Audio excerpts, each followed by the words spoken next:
అందరికీ నమస్కారం. నా పేరు అర్చన. ఈరోజు కథ 'నా గుండె చప్పుడు నువ్వే' పార్ట్ 155.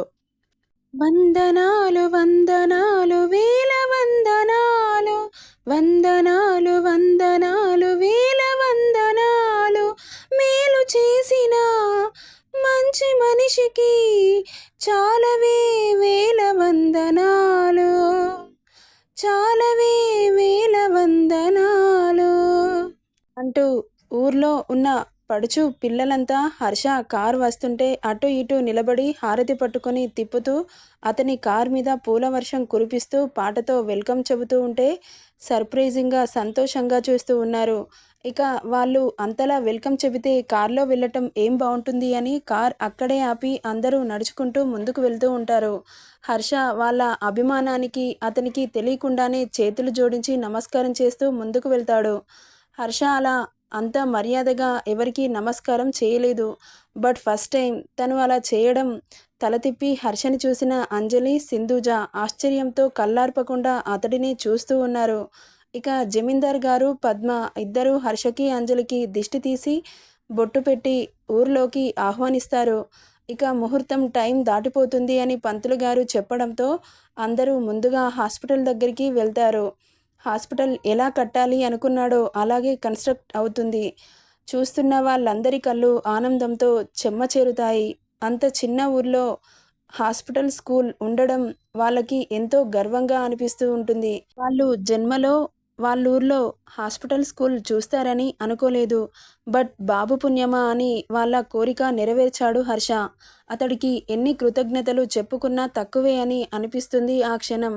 అందరి కళ్ళు సంతోషంతో నిండిపోతే పంతులు గారు పిలవడంతో పూజ దగ్గరికి నడుస్తారు అందరూ. పంతులు మంత్రాలు చదివి గణపతి పూజ చేసి దేవుడికి కొబ్బరికాయ కొట్టి హాస్పిటల్ రిబ్బన్ కటింగ్ చేయమనడంతో కిరణ్, నిత్య మీరిద్దరూ రిబ్బన్ కట్ చేయండి అంటాడు హర్ష. ఆ మాటకి ఆశ్చర్యంగా చూస్తారు. ఎదురుగా ఉన్న హాస్పిటల్ని చూడగానే పెద్ద పెద్ద అక్షరాలతో కేఎన్ మల్టీ స్పెషాలిటీ హాస్పిటల్ అని చూసి కిరణ్, నిత్య మిగతా వాళ్ళు కూడా ఆశ్చర్యపోతారు. కిరణ్ కళ్ళలో చెమ్మ చేరి ఫ్రెండ్ని చూసి గట్టిగా హక్ చేసుకుంటాడు. కిరణ్ హాస్పిటల్ నిత్య పేరు మీద రిజిస్ట్రేషన్ చేపిస్తాడు. అన్నయ్య ప్రేమకి మురిసిపోతూ ఉంటుంది నిత్య. సింధుజ పరిస్థితి కూడా అలాగే ఉంది. అంజలి హర్షని చూసి ఏం మాట్లాడాలో అర్థం కాక అతడి ప్రేమకి ఫిదా అయిపోతుంది. చూస్తే మాత్రం ఎవరి ఎమోషన్స్ని పట్టించుకోడేమో అన్నట్లు బిహేవ్ చేస్తాడు. కానీ అతడి మనసు మాత్రం బంగారం. ఇక హాస్పిటల్ ఓపెన్ కావడంతో చాలా సంతోషపడతారు ఊరి జనం. ఇక ముందుగా హర్ష, అంజలి, కిరణ్, నిత్య లోపలికి వెళ్ళి మిగతా వాళ్ళు కూడా వాళ్ళ వెనుకే వెళ్ళి హాస్పిటల్ని విజిట్ చేస్తారు. అన్ని సౌకర్యాలు ఉంటాయి. ఏది లేదు అనకుండా అన్నీ అరేంజ్ చేయిస్తాడు. అన్నీ ఏసీతో కూడిన రూమ్స్ ఉంటాయి. స్కానింగ్, ఎక్స్రే అన్నీ అవైలబుల్లో ఉంచుతాడు. ప్రెగ్నెంట్ లేడీస్కి కూడా అన్ని సౌకర్యాలు ఉంటాయి. పుట్టిన పిల్లలకి పిడియాట్రిక్ స్పెషలిస్ట్ని కూడా ఉండేలా అపాయింట్ చేస్తాడు.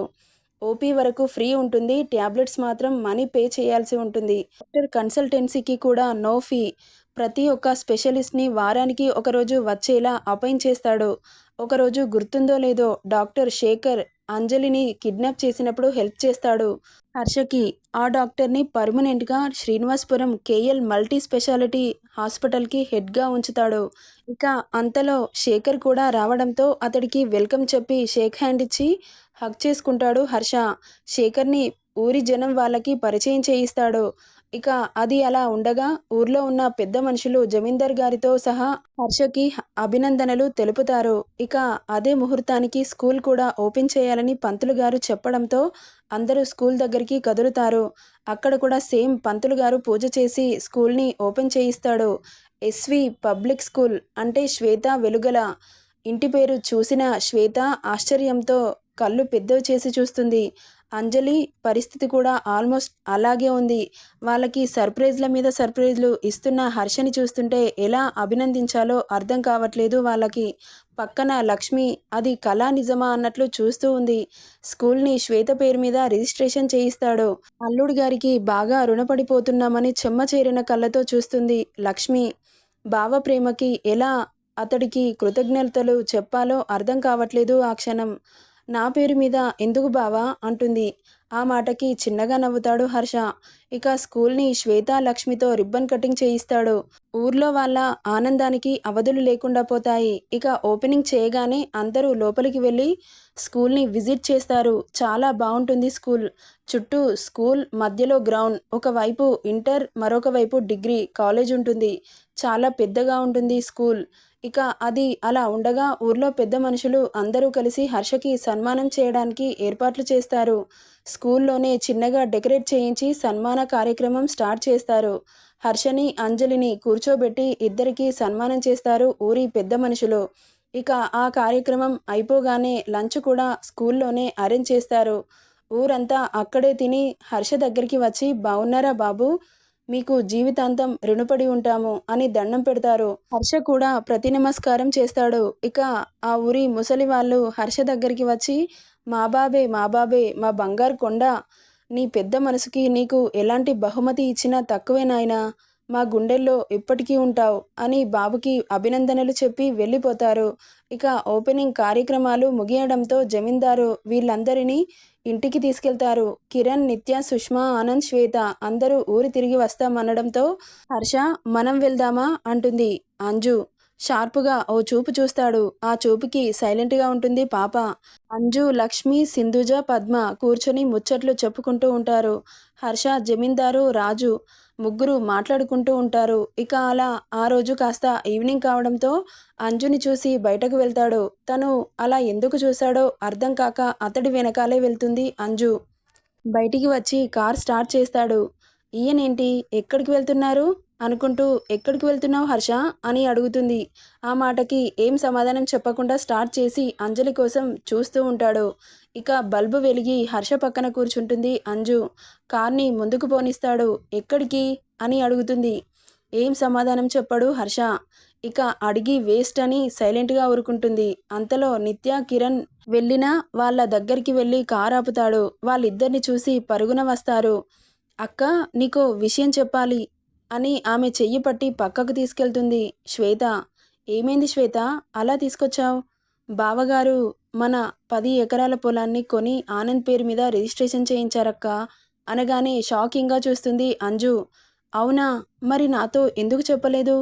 నీకు చెప్పొద్దని చెప్పారక్క, మొన్నే తీసుకున్నారు అమ్మ, అందుకే ఇక్కడే పొలం పనులు చూసుకుంటూ ఉంది. బావగారికి మనం చాలా రుణపడిపోతున్నామక్క, తనకి ఏదైనా గిఫ్ట్ ఇవ్వాలి. ఏం గిఫ్ట్ ఇవ్వాలి అర్థం కావట్లేదు. బావగారికి సరిపోయే గిఫ్ట్స్ ఏముంటాయి శ్వేత, నువ్వు స్కూల్ ఫస్ట్ వస్తే అతడికి గిఫ్ట్ ఇచ్చినట్లే, అందుకే బాగా చదివి స్కూల్ ఫస్ట్ రావాలి అనగానే, సరే అక్క, చాలా కష్టపడి చదువుతాను. కష్టపడి కాదు, ఇష్టపడి చదువు. సరే అక్క అంటుంది శ్వేత. ఇక మిగతా వాళ్ళు హర్షని తీసుకుని పొలాల చుట్టూ తిరుగుతూ ఉంటారు. శ్వేత అక్కతో మాట్లాడి అక్కడి నుండి పరిగెత్తుకుంటూ వాళ్ళ దగ్గరికి వెళ్తుంది. నీకు ఏం చేశాం హర్ష, ఎందుకు మాకు ఇవన్నీ చేస్తున్నావు? నీ రుణంలో ఎందుకు ఉంచుకుంటున్నావు?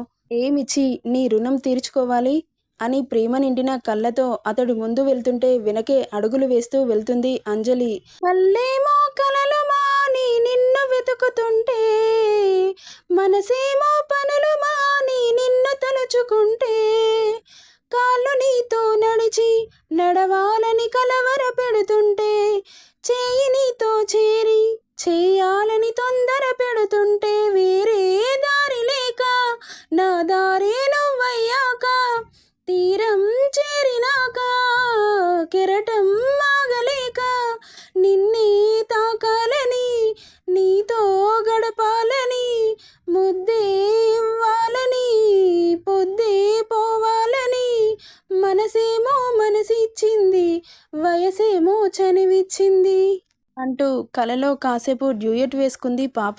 ఇక్కడ వాతావరణం కూడా అనుకూలించడంతో మనసుకి ఎంతో హాయిగా, కోరుకున్న ప్రియుడు పక్కన ఉండడంతో చెప్పలేని అనుభూతిని పొందింది అంజలి.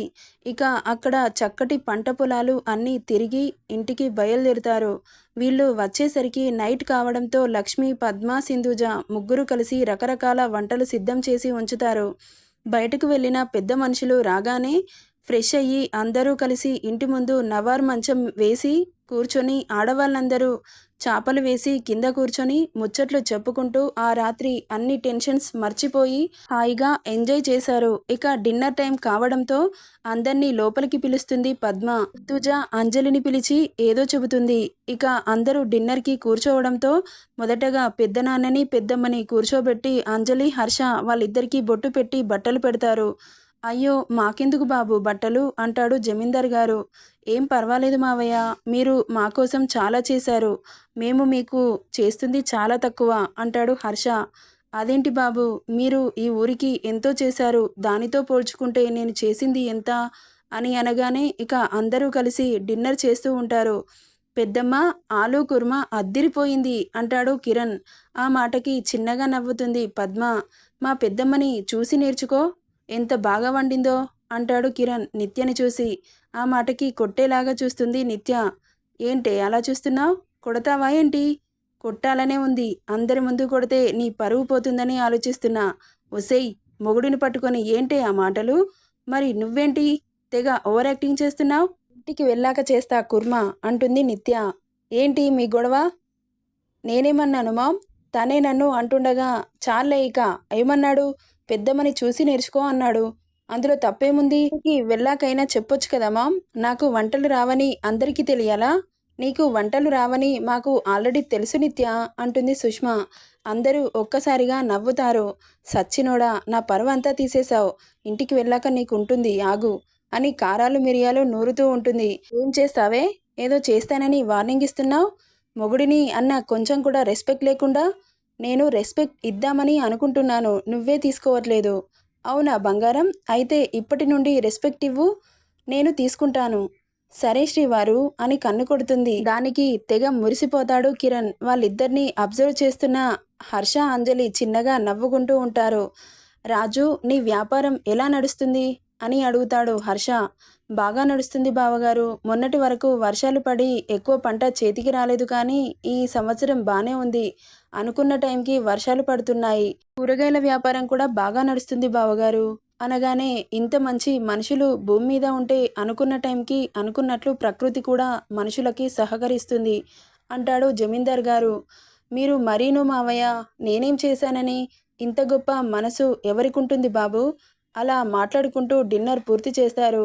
కూతురు అల్లుడు మొదటిసారిగా ఇంటికి వచ్చారని, కార్యం పుట్టింట్లో జరిపించాలని అనుకున్న లక్ష్మి కోరిక అప్పుడు నెరవేరలేదు అని వాళ్ళ కోసం సపరేట్గా ఒక గది ఏర్పాటు చేసి దానిని డెకరేట్ చేయిస్తారు. పద్మ అంజలిని పిలిచి ఒక కవర్ చేతిలో పెడుతుంది. ఏంటి పెద్దమ్మా, ఇది చీర. నీ కార్యానికి పుట్టింటి తరపు నుండి చీర పెట్టాలి, కానీ మాకు వీలు కాలేదు, అందుకే ఇప్పుడు పెట్టాల్సి వస్తుంది అని చీరని అంజలి చేతిలో పెడుతుంది. జమీందార్ గారు హర్షని పిలిచి పట్టు పంచ చొక్కాని హర్ష చేతిలో పెడతాడు. ఇదేంటి మావయ్య అనగానే, మీ కార్యానికి పుట్టింటి తరపు నుండి కొత్త బట్టలు పెట్టాలి బాబు, కానీ మాకు వీలు కాలేదు, అందుకే ఇప్పుడు పెడుతున్నాం, కాదనకండి బాబు అనగానే అతని కోరికని కాదనలేక సరే మావయ్య అంటూ తీసుకుంటాడు. అందులో వైట్ కలర్ పట్టు పంచ పట్టు చొక్కా ఉంటుంది. దాన్ని చూసి అబ్బా, ఇప్పుడు దీన్ని ఎలా కట్టుకోవాలి అంటూ లోపలికి వెళ్తుండగా, బాబు ఈ రూమ్లోకి వెళ్ళండి అని చెబుతాడు జమీందార్ గారు. సరే అని వెళ్తాడు. తిట్టుకోకండి ఫ్రెండ్స్, పాటలు పాడానని సిచ్యువేషన్కి పాడాల్సి వచ్చింది. లవర్ మంచంతో ఎలాంటి జ్ఞాపకాలున్నాయో షేర్ చేసుకోండి ఫ్రెండ్స్. నెక్స్ట్ ఏం జరుగుతుందో నెక్స్ట్ పార్ట్లో చూద్దాం. ఈ స్టోరీ ఎలా ఉందో కామెంట్ చేయండి. నచ్చితే లైక్ చేయండి, షేర్ చేయండి, సబ్స్క్రైబ్ చేసుకోండి friends. Thank you for listening.